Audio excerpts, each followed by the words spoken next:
Shalom, selamat pagi jemaat Tuhan. Berjumpa kembali dalam doa pagi online.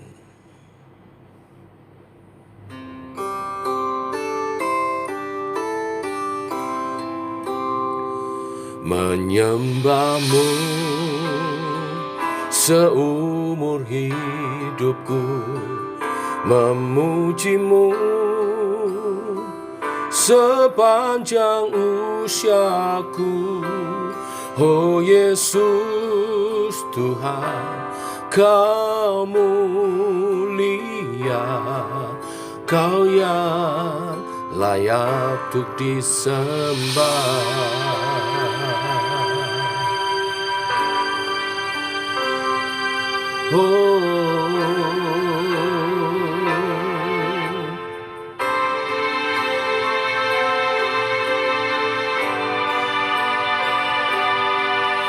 Oh Yesus, Kau selalu sertaku. Oh Yesus, takkan tinggalkanku. Janjimu jaminan hidupku, ku aman dalam anugerah-Mu. Oh Yesus, Kau kemenanganku. Oh Yesus, ada di pihakku. Janji-Mu jaminan hidupku, ku aman dalam anugerah-Mu.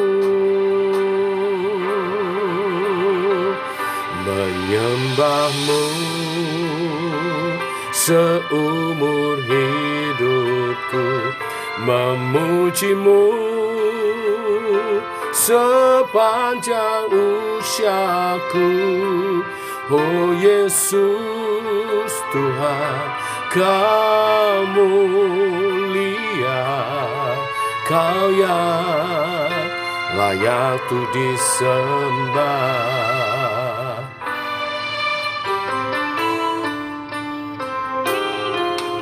Oh Yesus, Kau kemenanganku. Oh Yesus, ada di pihakku. Janji-Mu jaminan hidupku, ku aman dalam anugerah-Mu. Menyembah-Mu seumur hidupku, memuji-Mu sepanjang usiaku. Oh Yesus Tuhan, Kau mulia, Kau yang layak untuk disembah. Menyembah-Mu seumur hidupku, memuji-Mu sepanjang usiaku. Oh Yesus Tuhan, Kau mulia, Kau yang layak untuk disembah.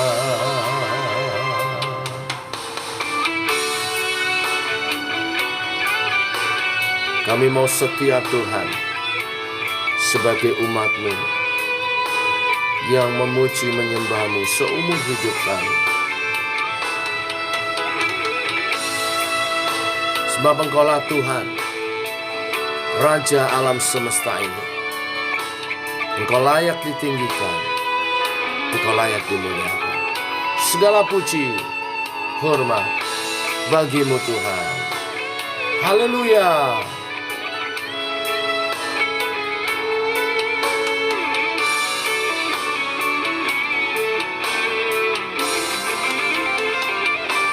menyembahmu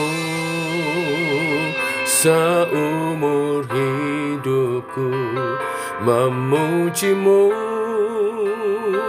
sepanjang usiaku. Oh Yesus, Tuhan, Kau mulia, Kau yang layak untuk disembah. Menyembahmu seumur hidupku, memujimu sepanjang usiaku. Oh Yesus, Tuhan, Kau mulia, Kau yang layak untuk disembah. Oh Yesus, Tuhan, Kau mulia, Kau yang layak untuk disembah.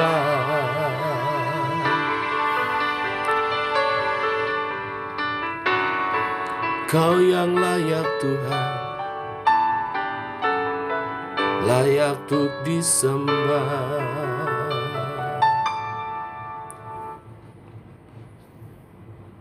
Tiba waktunya untuk kami merenungkan firman-Mu. Firman-Mu adalah suluh dan terang bagi jalan kami.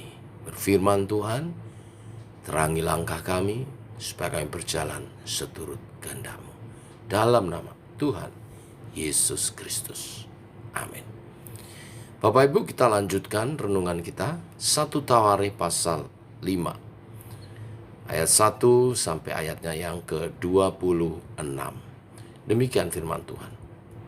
Anak-anak Ruben, anak sulung Israel, dialah anak sulung, tetapi karena ia telah melanggar kesucian petiduran ayahnya, maka hak kesulungannya diberikan kepada keturunan dari Yusuf, anak Israel juga, sekalipun tidak tercatat dalam silsilah sebagai anak sulung.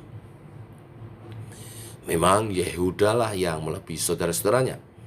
Bahkan salah seorang dari antaranya menjadi raja, tetapi hak sulung itu ada pada Yusuf. Anak-anak Ruben, anak sulung Israel, ialah Henok, Palu, Hezron, dan Karmi. Keturunan Joel ialah Semaya, anaknya. Anak orang ini ialah Gog, anak orang ini ialah Simei. Anak orang ini ialah Mika, anak orang ini ialah Reaya, anak orang ini ialah Baal, anak orang ini ialah Beera yang diangkut ke dalam pembuangan oleh Tilgal-Pineser, Raja Asyur. Dialah pemimpin orang Ruben. Saudara-saudaranya menurut kaum-kaumnya seperti tercatat dalam silsilah menurut keturunan mereka ialah Yeiel, kepala, lalu Zakaria. Dan Bela bin Asas bin Sema bin Yoel, dialah yang diam di Arur dan wilayahnya sampai ke Nebo dan Baal-Meon. Dan ke sebelah timur wilayahnya sampai ke pinggir padang gurun yang terbentang, mulai dari sungai Efrat, sebab ternak mereka telah bertambah banyak di tanah Gilead. Di zaman Saul mereka melakukan perang melawan orang Hagri. Setelah orang-orang ini jatuh ke dalam tangan mereka, maka mereka diam di kemah-kemah orang itu di seluruh sisi timur Gilead. Bani Gad diam berbatasan dengan mereka di tanah Basan sampai Salka. Yoel adalah kepala, dan Safam orang kedua, juga Ye'enai dan Safat diam di Basan. Saudara-saudara mereka menurut puak-puak mereka ialah Mikael, Mesulam, Sheba, Yorai, Yakan, Shia, dan Eber 7 orang. Itulah anak-anak Abihail bin Huri bin Yaroah bin Gilead bin Mikael bin Yesisai bin Yahdo bin Bus. Ahi bin Abdiel bin Guni ialah salah seorang kepala puak mereka. Mereka diam di Gilead, di Basan, dan di segala anak kotanya, dan di segala tanah pengembalaannya, Saron sampai ke ujung-ujungnya. Mereka sekian kali dicatat dalam silsilah pada zaman Yotam, Raja Yehuda, dan pada zaman Yerobeam, Raja Israel. Dari Bani Ruben, orang Gad, dan setengah suku Manase ada 44.760 orang yang sanggup berperang. Orang-orang yang tangkas, yang dapat memanggul perisai dan pedang, dan melentur busur panah yang terlatih dalam bertempur. Mereka itu melakukan perang melawan orang Hagri, Yetur, Nafis, dan Nodab. Mereka mendapat bantuan melawan orang-orang itu sehingga orang Hagri itu dengan semua orang yang mengikutnya menyerahkan diri ke dalam tangan mereka. Sebab mereka telah berseru kepada Allah dalam pertempuran itu, maka ia mengabulkan permintaan mereka, sebab mereka percaya kepadanya. Mereka mengangkut ternak orang-orang itu sebagai jarahan, untanya 50.000 ekor, kambing domba 250.000 ekor, dan keledai 2.000 ekor, juga manusia 100.000 jiwa. Banyak orang yang tewas karena mati terbunuh, sebab pertempuran itu adalah daripada Allah. Lalu mereka menduduki tempat orang-orang itu sampai waktu pembuangan. Setelah suku Manase diam di negeri itu mulai dari Basan sampai Baal Hermon, Senir, dan Gunung Hermon, mereka sudah banyak jumlahnya. Inilah para kepala puak-puak mereka: Hefer, Yisai, Eliel, Asriel, Yeremia, Hodawa, dan Yahdiel. Orang-orang pahlawan yang gagah perkasa, orang-orang yang kenamaan para kepala puak-puak mereka. Tetapi ketika mereka berubah setia terhadap Allah, nenek moyang mereka, dan bersinah dengan mengikuti segala Allah bangsa-bangsa negeri yang telah dimusnahkan Allah dari depan mereka, maka Allah Israel menggerakkan hati Pul, yakni Tilgal-Pilneser, Raja Asyur. Lalu raja itu mengangkut mereka ke dalam pembuangan, yaitu orang Ruben, orang Gad, dan setengah suku Manase. Ia membawa mereka ke Halar, Habor, Hara, dan sungai negeri Gosan. Demikianlah mereka ada di sana sampai hari ini. Bapak Ibu, dicatat di ayat 18 sampai 22, ketika suku Ruben, Gad, dan Manase taat kepada Allah, maka Allah memberkati mereka dengan peperangan. Sebaliknya ketika mereka tidak setia dan mengikut penyembahan berhala, Allah menghajar mereka dengan kejatuhan sehingga mereka terbuang ke Asyur. Dalam pembuangan, mereka kehilangan segala sesuatu. Kerajaan mereka dihancurkan musuh. Rakyatnya dibuang sebagai tawanan budak Rodi ke Babel. Semua ini karena ketidaksetiaan umat terhadap Tuhan dan hukum-hukumnya. Melalui catatan silsilah hari ini, suku Ruben, Yehuda, dan Yusuf, kita melihat bahwa janji Tuhan tidak pernah hilang dan berkat-Nya tersedia bagi mereka yang setia. Di antara catatan silsilah, menyimpan berbagai kisah tentang relasi umat Tuhan dengan Tuhan yang tidak seluruhnya manis, namun lika-liku itu memberikan gagasan untuk kita umat Tuhan seharusnya lah setia. Hidup kita pun termasuk dalam kisah besar tentang karya Tuhan, bukan? Mungkin hidup kita juga tidak seluruhnya manis dan mulus. Ada bagian yang berisi hukuman Tuhan juga ketika kita tidak setia. Namun seperti bangsa Israel mendapat kesempatan untuk kembali setelah mengalami pembuangan, kita pun terus diundang untuk kembali hidup dalam Tuhan. Bapak Ibu jemaat Tuhan, inilah pesan firman Tuhan hari ini. Dunia memang terus menawarkan berbagai godaan kepada kita setiap hari. Barangkali hidup kita jauh dari Tuhan, kelihatan lebih mudah dan lebih cepat suksesnya. Menghadapi tawaran-tawaran seperti itu, kita bisa gagal dan meninggalkan Tuhan.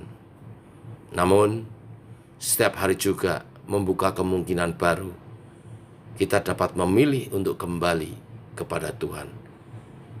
Tetapi dari kisah semuanya yang kita lewati sama seperti Israel. Setia kepada Tuhan adalah pilihan terbaik. Jangan mengalami pembuangan lebih dulu, jangan mengalami kesusahan lebih dulu. Setia kepada Tuhan adalah yang terbaik.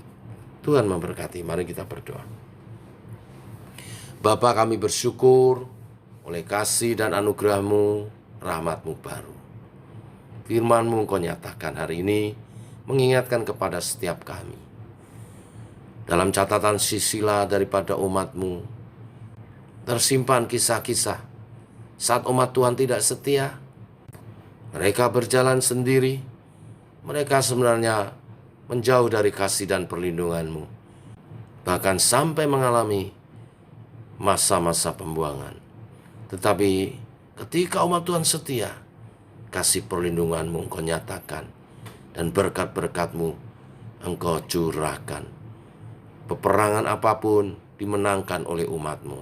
Biar kami belajar akan kisah daripada umat Tuhan ini untuk hidup setia.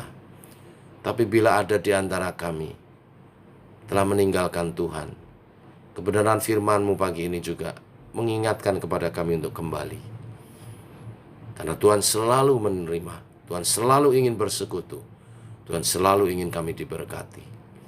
Tapi lebih dari semuanya itu, setia kepadamu adalah yang terbaik. Berkati umat Tuhan yang pagi ini berdoa bersama dalam iman kesetiaan Tuhan. Nyatakan perlindungan-Mu dalam segala kehidupan kami, pribadi lepas pribadi maupun keluarga. Perlindungan-Mu dalam usaha pekerjaan dan penghidupan kami, sehingga tidak ada satupun yang kekurangan.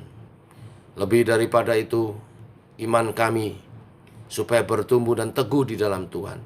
Dalam iman percaya kokoh hanya kepadamu, setia di dalam-Mu. Berkati persekutuan kami, komunitas rohani kami di mana kami bertumbuh bersama. Secara khusus berdoa memasuki bulan Desember ini, agenda-agenda Natal yang ada menjadi kebersamaan bagi kami untuk memuliakan Tuhan, untuk menyambut Natal ini dengan rasa syukur, tetapi juga untuk menjadi sarana kami untuk saling meningkatkan silaturahmi satu dengan yang lain, dengan keluarga, mengunjungi mereka dan mendoakan mereka. Terima kasih Tuhan. Ini doa-doa kami, dalam nama Yesus kami berdoa. Amin. Demikian saudara doa pagi kita. Selamat pagi, selamat berjalan bersama dengan Tuhan. Shalom, tetap semangat.